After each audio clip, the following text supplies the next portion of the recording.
how I tell people, and you just tell me if it's okay, is like we basically got introduced because of Mike, right? 100%. And the thing is that Mike basically pulled us aside and said, you're like this and you're like this, and you guys are each missing that part, and you guys should connect. Yeah. And that's basically what ended up happening. I remember you came with your 535 BMW. Yeah. I love it. He had so much energy. It's like, da-da, da-da. I was so fucking hyper at that point. Yeah, you still are. Yeah, I guess. How long ago was that? So that was what, 2013? I think I was in that office 1 or 2 years. Yeah, I think 2013, 2014, something like that. Yeah. As soon as I moved to Remax. Yeah, that was good though. But, so again, like me and Hussein we've been longtime friends now and colleagues for more than 10 years now. But we have more of like a special relationship where it's like we help each other out wherever we can and give each other like, you know, especially in a sales business, not many people you can kind of trust, or that people around you that want you to do well. But when you have someone that encourages you and kind of helps you and guides you to kind of do better and you know, proud of your accomplishments, so you have someone like that on your side, it's always, it goes, you know, it's proper friendship, right? Absolutely. But in our industry, it's you know how it is. It's like, you know, people they want you to do good, not well, right? Yeah. So why is that? What is the deal with like real estate agents and that? Is it the same up north as it is down here? Because it's like there's like a stigma kind of about the competition. It's like, you know what, if I do good, then there's not enough left for you to do good. You know what I mean? That's the mindset, but it's not an abundance mindset. It's just like famine. Yeah, it's like if you know, if I'm getting a listing, then that's one listing they didn't get, or that's how it's perceived. Yeah. So I sold cars for a long time, so like I was used to that. People were always like, oh, like used car salesman, that type of thing. But we have that stigma. We also have that stigma, but I think within the real estate community, I think that there is a lot of people, I don't know about down here, but there's a lot of people that are on the board. Yeah, there's a lot of people on the board. And like if we look at last year, what did we do? 65,000 transactions, something like that. There was like 73,000 agents on the board, right? So it's like not even everyone did even one deal. There's not enough deals to go around. So even this year too in real estate in Toronto, it's been an up and down market, right? And everyone's kind of feeling it. Some are doing better than others, and it's just an up and down. And what we're discussing too as a team and friends and stuff like that, it's just you gotta keep trucking, because ultimately, you know, the business is all there. We're the same people, same marketing strategies, same everything, same service. Haven't declined on anything of it. But it's also just keep going, because at some point there's going to be a break where all this floodgates come back in. And we've had a decent year considering, you know, like whatever the up and down and where it's at, and also what's on the book. You know, that's what's important. What's on the book. I always tell Mike too, like when there's no one to call, it is scary. And I've been through that. Yeah. I remember coming out because I was huge at the prospecting, cold door knocking business, right? And like you come at like Christmas time, like at the end of the year, and you're like, there's no one to call in January. Yeah. Oh my Lord, your wheels are spinning if you don't have that. Yeah. As long as there's people on the boards, people still to talk to, people still interested in, like that, it's there. It's just a matter of when they're going to transact. I think that's important. Yeah. Do you spot pretty easily like who's going to be successful and who's not, now that you've been doing it for so long? It's still tricky, but I think you can get an indication of if someone's going to make it or not, and it's based on, you know, how they carry themselves and how they talk and whatever. But you can start to see more and more is with the consistency. So the main thing I think with anything is really consistency, right? We see a lot of people that jump on and do certain things. Like I see people in my area throwing out flyers, right? And it's like 3 months of a hit and they're gone. Mm-hmm. Or you know, they do something like a 1 year worth of advertisement of something like this, and you know, like say for example, like outdoor media, like a bus bench or something else like that. Mm-hmm. Like you do that for 1 year, like that was a wrong point of doing it. Do you know what I mean? So like you could tell with the people that are consistent, that keep constantly hammering at it, they're the ones that are going to come out. And you can start to tell by the way they carry themselves and how consistent they are. Even simple as social media. Social media, for the most part, if you don't have much of a budget, it doesn't really cost you much to kind of get out there, click your phone around and start doing it. And yet people still will not do that consistently. Yeah. So you could start to tell in that behavior if someone's going to be able to make it or not.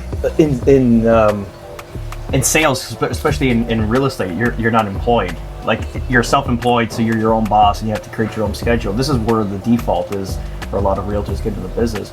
If you can set up some sort of schedule, you know, tailored to you, even if it doesn't make sense to someone else, but as long as it's consistent daily and weekly and monthly and quarterly and yearly, they're gonna pump numbers out. And this is like, you know, and it's like Hussein said, it's like, can you predict who's going to be successful or not? There's some people that you can tell right away, and then some people you don't know, and then they come out like superstars, right? And then you start to kind of adjust who you think, you know what I mean, in your mind, Yeah. you kind of adjust, you know, who's going to be successful or not. There's a few agents even, you know, around us too, right? Like, it's like, okay, yeah, that makes sense. Like, good for you, right? Yeah. Yeah. What about like your first years? How many deals did all you guys get your first year? My first year was part-time. I think I did 3 deals. 3 deals? Yeah. What about you? Yeah, my first year, I actually worked full time at the time as well. So that was like 2011 going into 2012. So from September 2011, I got licensed, and until the year September, like next year, that was my first year. I think I did 8 deals Nice. at that point, That's part amazing. time. That's a solid Yeah, that's first year, huge. right? Yeah. For a real estate agent? Killer. Yeah. Still a solid year. I think Part right now if you do 8 deals, Yeah. Yeah. That's awesome. I think for me it was, I remember getting licensed in end of July. From July to December rather, I did 3 deals, and it was a bunch of leases that time, and that was huge because I remember I was a carpenter making 50 grand a year, so 3 deals equated to like 32 grand or something like that. So it was like, you know, and you topped it up with a few leases, but it was. I remember my dad, because when I left my dad's business, he was very upset at me. But I think, you know, you kind of do some soul searching. We did some work with Landmark, education, stuff like that. You start to understand what their intentions were, because again, remember, like immigrant parents from Italy, they don't really know how to express their feelings. Even to adults today, they don't know how to express their feelings. So you almost gotta like psychoanalyze what they're feeling, and it was more of them being scared that you're not gonna make it in a sense. And maybe they're scared that they have to fit some of the bills in the future. I don't know. Hopefully that wasn't the case, but. You know, I would say it was the same thing for me about my corporate job. So I left my corporate job where I got restructured out. It just worked out in my favor or whatever. But the thing was is that I was already having the conversations that I'm going to leave this job or whatever. And I worked my way up into doing what I was doing there, and I was getting paid really well. And that was a very scary thing for my parents to say, hey, like this guy is actually going to leave this job to sell real estate. It doesn't even make sense. And you worked so hard to get where you were. Exactly. I worked from unloading a container physically by my hand to running like a supply chain operation for this company. Yeah. Yeah, that's huge. Yeah, it's funny how families can sometimes be like your biggest setback when it comes to like new opportunities. Your biggest anchor. Yeah. But it's again going back to the psychoanalysis. It's they're scared of you not making it. Yeah. So, but they don't know how to express it. So when I figured out why my dad was upset, he wasn't upset. He was just scared for me. Yeah. I just got married. Wife was pregnant. The whole thing. Carried first time bought a house, mortgage. You know, there's a lot of things can go wrong. I left a well-paying job at the time, you know, and then union benefits and the whole thing, to craziness unknown. To my dad to being structured and always having it employed by somebody, it was like, oh my God, this guy's a maniac. I've raised a maniac. This guy's gonna fall. It's not gonna be, you know, it's gonna be a disaster his whole life. He's not gonna be able to support his family. And then when I told him I've already made that kind of money in that 3 months, whatever it was, he was like, oh, okay. And then that was, and then I had the exact same reaction as your dad. with Everything. The fear to the reaction of, oh, you made that kind of money. Your dad. Identical. And your dad was okay. Yeah. He's gonna make it. Yeah. And Mikey's got 3 girls, right? And it's like, so after that we became like so tight after. But I had to eliminate that problem. But the problem is with us, it's like we feel like as a person, it's like, oh, like, he doesn't want me to succeed. What an asshole. What a difficult person that we have. Is my parents supposed to feel like that? Like why they you know, you always have these different perceptions. But if you really dig down deep, it's no, they're scared. Yeah. So once you kind of settle that, like, oh no, I'm gonna be fine. I made some money. Then it's like, oh, okay. So it's like now they can be live their own life and not be a worried parent again. Yeah. Big risk, big reward. It's hard. That's a beautiful thing about sales, though. It's like no other kind of career that you can just make infinite possibility dollars. You know, it's a great, beautiful thing.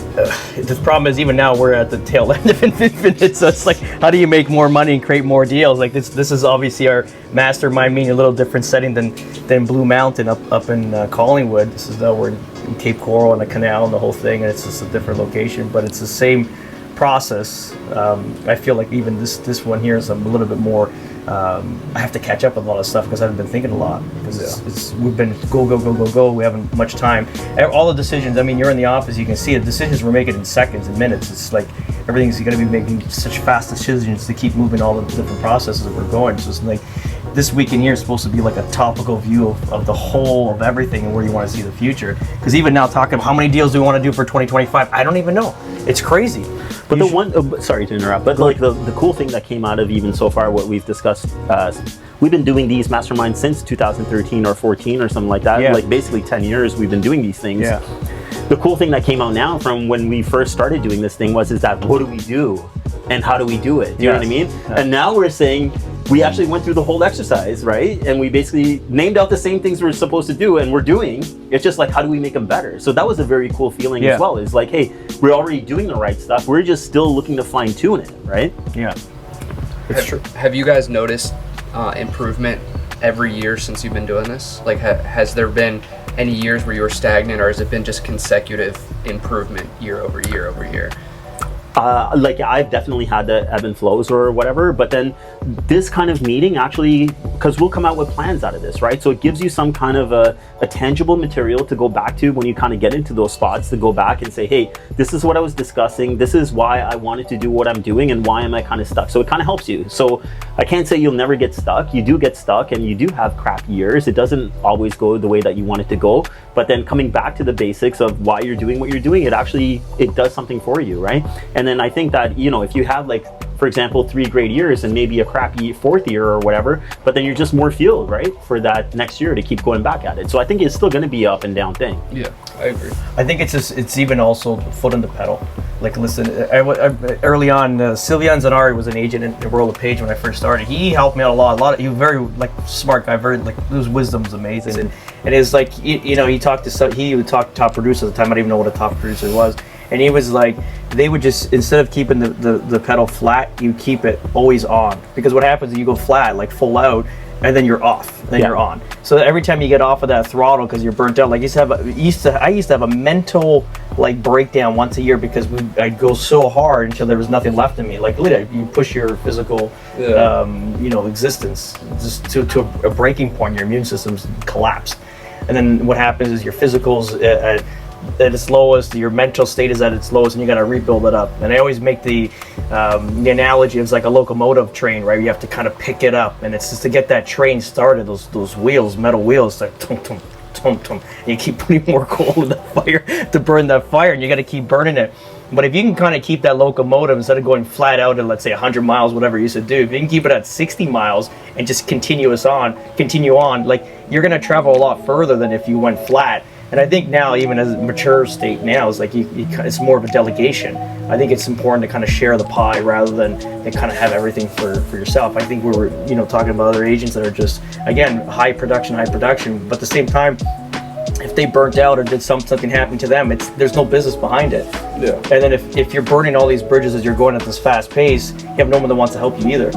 So that's it. Okay. We're at 109 degrees currently right now. So that we're a little bit. This is an outdoor sauna. It's 109. Oh, it's crazy. Like, you can just stop on that one.